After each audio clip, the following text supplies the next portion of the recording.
চলতি মাসেই বাংলাদেশের বিপক্ষে 2 ম্যাচের টেস্ট সিরিজ খেলবে ভারত। আসন্ন এই সিরিজের প্রথম টেস্টের জন্য 16 সদস্যের দল ঘোষণা করেছে বিসিসিআই। দলে আছেন বিরাট কোহলি, রোহিত শর্মা, জাসপ্রীত বুমরাহর মতো অভিজ্ঞ ক্রিকেটাররা। টাইগারদের বিপক্ষে পূর্ণ শক্তির দলই পাচ্ছে ভারত।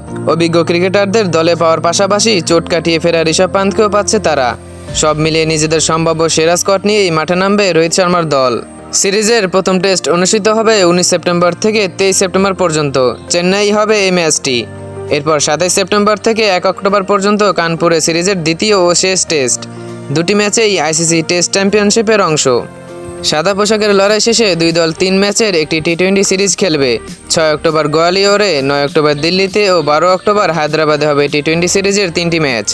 প্রথম টেস্টের জন্য ভারত স্কোয়াডে রয়েছেন অধিনায়ক রোহিত শর্মা, জয়সওয়াল, শুভমান গিল, বিরাট কোহলি, লোকেশ রাহুল, সরফরাজ খান, ঋষভ পান্থ, ধ্রুব জুরেল, রবিচন্দ্রন অশ্বিন, রবীন্দ্র জাদেজা, অক্ষর পটেল, কুলদীপ যাদব, মোহাম্মদ সিরাজ, আকাশদীপ, জাসপ্রীত বুমরাহ, ইয়াশ দয়াল।